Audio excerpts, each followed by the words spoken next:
Today, we're tackling, well, probably one of the biggest concepts there is, consciousness. Mm-hmm. It's, our inner world, thoughts, feelings, the sense of being. But how do you even start defining something so central yet so slippery?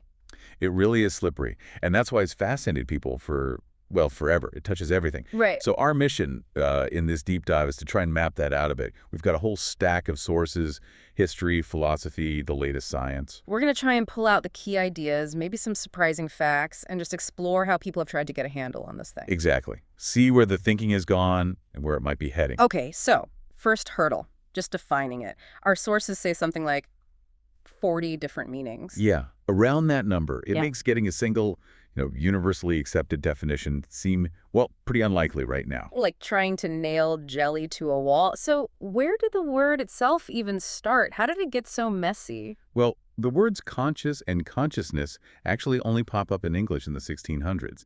Oh, that late. Relatively, yeah. They come from Latin conscious, Hmm. which means knowing with, or having sort of shared knowledge, like you're in on a secret together. Huh. So originally it was communal, like we're conscious of this plant. Pretty much. Thomas Hobbes, back in 1651, defined it exactly like that. Where two or more men know of one and the same fact, they are said to be conscious of it one to another. That feels really different from how we use it now, focusing on the internal feeling. It does. But the meaning shifted pretty quickly. There's this other Latin phrase, conscious sibi, Which means? knowing with oneself, or knowing that one knows.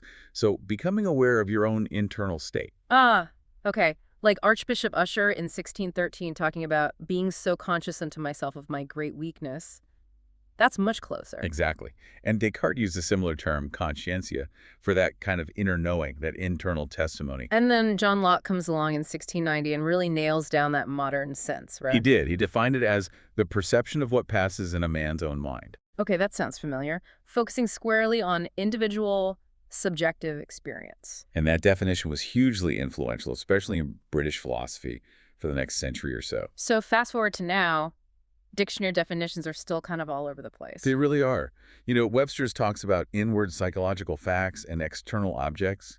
Cambridge mentions being awake, thinking, knowing what's happening.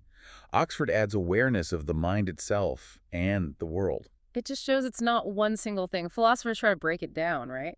Into different types. Yeah, they often talk about four main things: knowledge itself, intentionality, like our thoughts being about stuff, introspection, looking inwards. And the big one, phenomenal experience, that what it's like feeling. That's the core of the mystery for many. Hmm. And people have used metaphors for centuries to try and grasp it. Like what?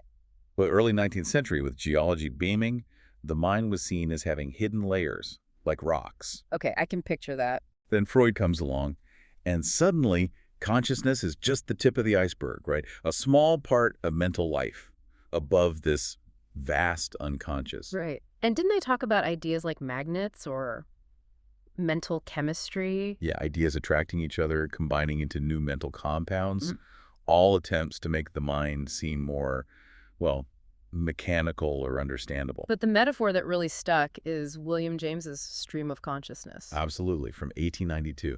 That image of a continuous flow, always changing. It just resonated. Still does. It's a great image. But you said the thinking shifted again in the 20th century, away from just the inner world. Yeah, it broadened out to a more general, maybe vaguer sense of awareness, and that led to some real pushback, some skepticism. Like Stuart Sutherland in '89 saying it's impossible to define and nothing worth reading has been written on it? Pretty much. A very strong statement, although you could argue Thomas Nagel proved him wrong just a few years earlier. With What Is It Like to Be a Bat in 1974, that paper is legendary. It really is. It zeroed in on that subjective, what it's like aspect. Nagel argued an organism is conscious if and only if there's something it is like to be that organism. It's not necessarily about introspection, just raw feeling. But even that caused more arguments, didn't it? Some critics, like Peter Hacker, felt Nagel's way of putting it, while groundbreaking, maybe led to more confusion down the line. It's a valid point. The terminology itself becomes part of the debate. Which brings us back to the core problem Max Velman's highlighted. The confusion and internal division. Exactly, because everyone comes at it with their own assumptions, their own preferred theories, and there's no agreed-upon starting point. So people end up talking past each other. Often, yeah. Yeah. You had figures like Julian Jaynes arguing against these sort of superficial views that just equate consciousness with general experience. He really emphasized introspection, distinguishing conscious awareness from all the unconscious stuff happening, like basic perception or attention. Right, separating it out. That reminds me a bit of Daniel Kahneman's System 1 and System 2. Yes. Well, System 1 is the fast, automatic, intuitive stuff, almost unconscious processing. But System 2 is slow, deliberate, effortful, and he associates it with the subjective experience of agency and choice. That feels like conscious control. That's a really useful distinction, yeah. It helps conceptualize these different modes of thinking, one feeling much more conscious than the other. But even with all this confusion, most of us feel like we know what consciousness is intuitively. We do. There's a strong intuition there. But then philosophers like Gilbert Ryle come along and say, hold on, that intuition might be based on a flawed idea. Flawed how? Based on Cartesian dualism. Yeah. The whole ghost in the machine idea of a separate mind and body. Ryle argued we should ditch talk of this separate consciousness and just focus on, well, entities acting in the world, observable behavior. Wow, okay, and that's a radical shift. No inner theater, just actions and interactions. Pretty much. And that leads us into some core philosophical debates. One really key distinction comes from Ned Block. P-consciousness and A-consciousness. Exactly. P-consciousness is the phenomenal part. The raw experience, what it's like, the qualia, like seeing red or feeling pain. And A-consciousness. That's access consciousness. It's the information in your mind that's available for you to report, to use in reasoning, to guide your actions. Stuff you can, well, access. Okay, so P is the feeling, A is the function. In simple terms, yeah. And Block himself admits P-consciousness is incredibly hard to define without just going in circles. Right. That's what David Chalmers famously dubbed the hard problem. The hard problem. How does subjective P-consciousness arise from physical brain processes? Precisely. And William Lycan thinks even Block's two types aren't enough. He suggests there might be at least 8 distinct kinds of consciousness. 8? Okay, it gets complicated fast. This is where the philosophical zombie thought experiment comes in, right? It is. Imagine a being that's identical to a human in every physical way, behaves exactly the same, can report experiences. But inside, there's nothing. No P consciousness. All A, no P. Lights are on, but nobody's home. Exactly. It's a way to isolate what we mean by P consciousness and highlight why it's so puzzling. It really sharpens the distinction. Then there's the idea of consciousness versus its contents. Sam Harris says something like, you are consciousness and it's changing contents. Yeah, at the level of your experience, you are not a body of cells. You are consciousness and its ever-changing contents. Yeah. It frames consciousness as the container or the field rather than the stuff in it. Like that Taoist metaphor Christopher Tricker mentions, the giant bird whose wings are the horizon. The bird of a flock, yeah. Consciousness as this vast, encompassing field of awareness. We're just one bird within that larger flock. Which flows right into the biggest philosophical puzzle of them all, the mind-body problem. The classic. Descartes set it up. Mind, res cogitans, the thinking thing, Right. versus body, res extensa, the physical stuff. How do they interact? He famously suggested the pineal gland, right, which gets a bit ridiculed now. It does, but he framed the fundamental question. And the solutions tend to fall into 2 main camps. Dualism and monism. Right. Dualism maintains the distinction, maybe different substances, maybe different properties of the same substance. Monism says there's only one fundamental kind of stuff. So monism includes physicalism, mind is just matter. Correct. Or idealism, only thought or experience is real. Or neutral monism, mind and matter, are 2 aspects of something else entirely. Exactly. And most modern scientific theories lean towards physicalism, linking consciousness to brain events. Think Edelman, Damasio, Dennett. But then you have the physicists who say classical physics isn't enough, you need quantum mechanics. That's where quantum mind theories come in, like the holonomic brain theory, or maybe the most famous one, Orch-Ura by Hameroff and Penrose. Orchestrated objective reduction, that links consciousness to quantum processes in microtubules inside neurons, suggesting it's tied to creativity, insight. That's the idea. But, and this is a big but, these theories are highly speculative. There's very little experimental evidence, and some recent experiments even seem to contradict them. So, intriguing idea, but still way out there scientifically. Pretty much. Yeah. And tangled up with the mind-body problem is free will. Ah, yes. If my actions are caused by physical brain events, where does my feeling of choosing come from? Another massive philosophical headache with no easy answer. Okay, so we've got the problem of our own consciousness. What about other people's? The problem of other minds. Right. Epistemologically, how can I know you have a mind? I only see your behavior, I infer it, but can I be certain? It feels certain, but philosophically. Philosophically, it's tricky. The philosophical zombie is the extreme test case here. The common answer is, well, you look and act like me, so you probably have a mind like me. Inference from resemblance. Yeah, but critics say that's not logically airtight. Dennett even argued people using that explanation don't fully grasp its weaknesses. An alternative is just attributing consciousness based on what people do and say. Yeah. If they report experiences, we take that as evidence. Which brings us to qualia, those specific subjective qualities. From the Latin, of what sort? The redness of red, the pain of a headache, the taste of wine, the actual feeling. Dennett's the way things seem to us. Chalmers' hard problem. It all comes back to the subjective texture of experience. Absolutely. And qualia are central to sentience, which is why they're so important in discussions about animal rights. If an animal can experience the quale of suffering, then its suffering is real and matters ethically. Makes sense. But if experience is always changing, what about us? Personal identity. another can of worms. Are you the same person you were a minute ago, a year ago? What makes you you over time? What's the carrier of identity? Ben Shelley's vertiginous question. Why am I me and not someone else? That really makes you think. It does, and there are different views. Closed individualism says you're one continuous self. Empty individualism says identity is just moment to moment. And then Daniel Kolek's open individualism, Yeah. the idea that all consciousness is fundamentally one being. Yeah, that's a mind bender. It challenges our basic assumptions about separate selves. Like Derek Parfit's teletransporter paradox, if you're beamed somewhere, is the new you still you? Exactly. Or the Buddhist concept of Anitu no self, the idea that the enduring self is an illusion. And Christian List has this quadrilemma trying to reconcile different views, proposing a many worlds theory of consciousness. It gets deep, fast. These philosophical puzzles are profound. Okay, let's pivot from philosophy to science. You mentioned consciousness was kind of off limits for science for a while. For a long time, yeah. Too subjective, too hard to measure. But that really started to change in the 1980s. Neuroscientists, psychologists, they started diving in. Consciousness studies became a thing. So how do you study something subjective scientifically? Verbal report seems key for humans. It's often called the gold standard. You ask people what they're experiencing, like with the Necker cube, people report it flipping back and forth, even though the stimulus is constant.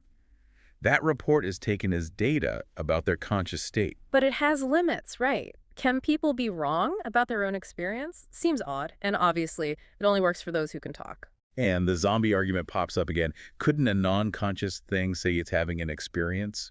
So it's useful, but not perfect. In medicine, they have more practical measures, like alertness scales. Right. The Glasgow Coma Scale is a classic example. Ranges from 3, deep coma, to 15, fully alert. And there are newer experimental methods using brain stimulation, like TMS, and measuring the complexity of the resulting electrical activity. That sounds promising for assessing consciousness when someone can't respond. It is. Then there's the mirror test for self-awareness. Gordon Gallup's test. Put a spot on an animal, show it a mirror. And see if it touches the spot on its own body, recognizing the reflection as itself. And the list of animals that pass is surprising, isn't it? Humans over 18 months, apes, dolphins, orcas, elephants. And pigeons, European magpies, even pigs. Pigs. Okay, that's fascinating. It really broadens the picture of self-recognition. Magpies, too. Small brains, but socially complex. It suggests the neural basis might be more diverse than we thought. There's also research on contingency awareness, understanding your actions affect the environment, linked to the parietal cortex. But the big hunt in neuroscience is for the neural correlates of consciousness, the NCCs. Exactly. Finding specific brain activity that reliably predicts conscious awareness, using tools like EEG and fMRI. One idea involves gamma band oscillations, high-frequency brain waves. Yeah, the thinking is that maybe these fast oscillations help bind together information from different brain areas into one unified conscious experience, solving the binding problem. And it seems like it's not just the basic sensory areas like the primary visual cortex that are crucial. Right. Activity there seems necessary but not sufficient. Higher areas, especially the prefrontal cortex involved in planning and decision-making, seem more closely linked to conscious report. So top-down activity from frontal areas back to sensory areas is a better predictor than just bottom-up signals. That's what a lot of evidence suggests. Logothetis' work with binocular rivalries supports this. When your perception flips between two competing images, the brain activity changes more in higher areas. And Denko Nikolic found links between firing rates, synchrony, and subjective brightness in visual areas, maybe correlates of qualia themselves. It's suggestive, yeah. Trying to find the neural signature of the feeling. What about that PCI measure, perturbational complexity index? That's a really interesting one. You stimulate the cortex with a magnetic pulse and measure how complex the resulting brain activity is. And it's higher when you're awake or dreaming than in deep sleep or a vegetative state. Exactly. It gives a quantitative measure that seems to track the level of consciousness pretty well, even in non-communicative patients. That could be huge clinically. What about comparing brains, like bird brains? Yeah, comparative neuroanatomy. If we accept birds show complex cognition suggesting consciousness, how do their brains compare to ours? Turns out, major theories of consciousness developed for mammals seem compatible with avian brain structures. Sure. Suggesting consciousness might have evolved much earlier than we thought. Possibly.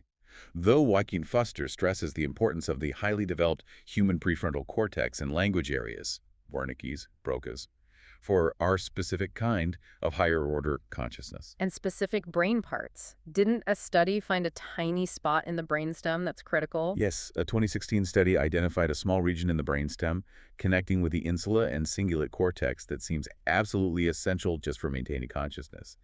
Damage it and you lose consciousness. Incredible. And then the conjoined twins, Krista and Tatiana Hogan. With the shared thalamic bridge, yeah.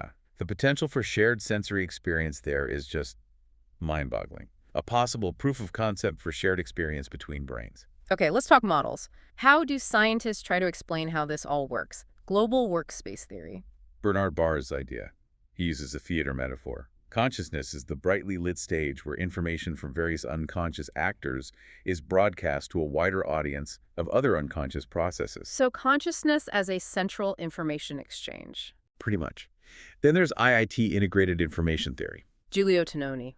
That one tries to measure consciousness, right? Based on information complexity. It does. It proposes a mathematical measure, phi, representing how much information the system integrates.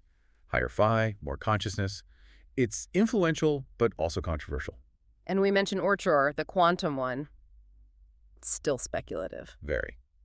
Then you have things like Michael Graciano's attention schema theory. Which says awareness is like the brain's model of its own attention. Kind of, yeah. A simplified representation of what the system is focusing on, used to predict and control attention and maybe understand others' attention too. Interesting. What else? Entropic brain theory. That links more primitive or primary states of consciousness like dreaming or psychedelic states to higher entropy, more disordered brain activity. And the projective consciousness model uses ideas from predictive processing or active inference. Right, framing consciousness within that framework of the brain, constantly making predictions about the world and updating them based on sensory input. And didn't Krickenkopf point to the claustrum, that thin sheet of neurons? They did. They initially proposed it might be like an orchestra conductor, binding information together.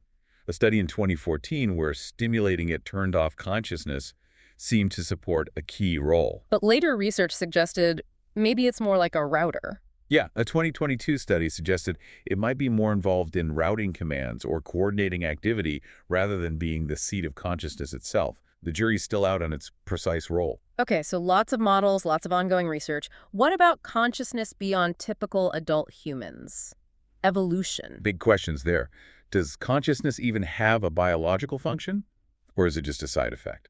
Huxley's steam whistle idea, an epiphenomenon, makes noise but does nothing. Right. But others like William James and Karl Popper argued strongly against that. If it evolved through natural selection, it must have conferred some advantage. It must be efficacious. So what advantage? And when did it evolve? Huge debate. Some say early vertebrates, 500+ million years ago. Others point to mammals and birds. Donald Griffin argued for gradual evolution across many species. Peter Godfrey Smith even explores it in cephalopods, like octopuses. Octopuses, wow. Yeah. A common idea, the integration consensus, is that consciousness helps integrate vast amounts of information, allowing for more flexible, unified responses. Peter Carruthers suggested it helps distinguish appearance from reality, like knowing a stick in water isn't really bent. That could certainly be adaptive. But then there's the exaptation idea, maybe it wasn't selected for directly, but emerged as a byproduct of other things, like bigger brains. Like the blind spot in our eye, just a consequence of how it's wired. Exactly. And many argue human language was crucial for developing the kind of self-reflective, higher-order consciousness we experience. What about altered states? Sleep, dreams. definitely altered states. Dreamless sleep versus REM sleep, dreaming, involve very different brain activity and subjective experiences, or lack thereof. Epilepsy can cause altered states, too, right? Impaired awareness, but maybe complex automatic behaviors. Yes, temporal lobe seizures are a key example, and of course, psychoactive drugs. From alcohol to stimulants to psychedelics like LSD, huge changes in perception, thought, emotion, hallucinations, mystical feelings. All providing windows, potentially, into how consciousness works or can be modulated. Even meditation is studied, though pinning down distinct physiological states is tricky. I saw a study identified 11 different factors in drug-induced states. That's complex. It shows how multifaceted these alterations can be. Medically, this is obviously crucial. Understanding disorders of consciousness. Hugely important. You have locked-in syndrome aware, but unable to move or speak, trapped inside. Terrifying. Then minimally conscious states, vegetative states. Right. Minimally conscious means some inconsistent signs of awareness. Persistent vegetative state involves sleep-wake cycles, but no signs of awareness. Then chronic coma, and finally brain death. And anosognosia, unawareness of your own illness. That's a fascinating and disturbing one. Like hemispatial neglect patients who deny their paralysis, or Anton Babinski syndrome where blind people insist they can see, it shows awareness itself can break down. What about consciousness in kids? How does it develop?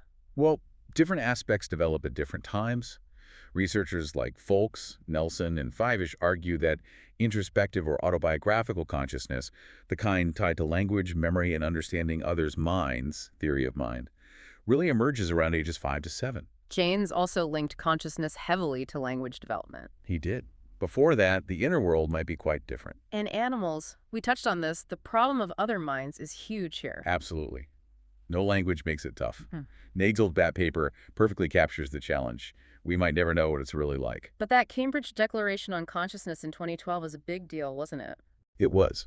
A group of prominent neuroscientists formally declared that the evidence indicates non-human animals, including all mammals and birds, and even creatures like octopuses, have the necessary brain structures and capacities for conscious experience and intentional behavior. A major statement acknowledging animal consciousness based on the science. Yes, which leads us inevitably to AI, artificial consciousness. The sci-fi dream, or Yeah. nightmare. But the idea is ancient, right? Pygmalion, the golem. Been with us for ages, but scientifically. Ada Lovelace, way back in 1842, was dismissive. Machines can only do what we order them to. They can't originate anything. Then Turing came along with his famous test. The Turing test, 1950. Can a machine fool a human into thinking it's human? If yes, should we consider it conscious? Dennett and Hofstadter might say yes. Chalmers says a zombie could pass it. Exactly. It tests behavior, not inner experience, which is why John Searle proposed his Chinese room argument. Ah, the person in a room following rules to manipulate Chinese symbols without understanding Chinese at all. Right. Searle argued that's what computers do. Syntax manipulation without semantic understanding. So even if a program passes the Turing test, it doesn't mean it understands or is conscious like a human brain does. It's a critique of strong AI. But modern AI is getting so sophisticated, behaving in such human-like ways, the lines are blurring. They are. The whole discussion around machine autonomy touches on this. Can they make real choices? Do they have goals? And Viktor Argonoff suggested a different test. Could a machine produce original philosophical insights about consciousness itself? Without being explicitly programmed to philosophical texts? Yeah. That would be something else entirely, a very high bar. Okay, pulling back a bit, William James's stream of consciousness. That idea has echoes elsewhere, doesn't it? It really does, especially in Buddhist philosophy. The concept of siddhasatthana, the mind stream. How is that similar? It sees consciousness not as a fixed thing, but as this constantly changing stream of moments, sense impressions, feelings, thoughts, arising and passing away according to various causes and conditions. So a dynamic flow, not a static self. Precisely. And the goal of practices like mindfulness is to observe and understand the nature of this stream directly. And that whole stream idea massively influenced literature, too. Oh, absolutely. Gave rise to the stream of consciousness narrative style. Think Joyce, Woolf, trying to capture that inner flow directly on the page. Like that bit from Ulysses you mentioned, just that raw, unpunctuated torrent of thought. Yes, because he never did a thing like that before, as to get his breakfast in bed. It tries to mimic that internal monologue. So philosophy, science, literature, what about spiritual perspectives? They offer entirely different maps. The Upanishads, ancient Hindu texts, are often cited as holding some of the oldest detailed explorations of consciousness achieved through deep meditation. And people have tried to categorize different levels of consciousness spiritually. Yes, Richard Maurice Buck back in 1901 talked about three levels: simple consciousness, basic animal awareness, self-consciousness, human awareness of being aware, and cosmic consciousness, a sense of universal life, unity, order. A kind of transcendence. Right. And Ken Wilber later developed his spectrum of consciousness, mapping various stages from ordinary awareness up to more enlightened or non-dual states. Prem Saransatsanghi and Stuart Hameroff have also connected modern physics concepts, like Orcherar, to these spiritual ideas about levels of consciousness. It shows just how wide-ranging the inquiry is. It's not confined to one field. Wow, okay. So from Latin roots and philosophical zombies to brain scans, bird brains, AI, and cosmic consciousness, this has been quite the journey. It really covers vast territory, doesn't it? Philosophy, neuroscience, medicine, AI, spirituality, all grappling with this fundamental aspect of existence. It really highlights how much we still don't know despite centuries of thinking about it. The quest continues. Absolutely. It remains one of the deepest mysteries. So here's something to leave you with. Given how much our understanding of consciousness is still evolving, how might our interactions change with advanced AI, with animals, maybe even with each other, as science potentially reveals more about what it really means, fundamentally, to be aware?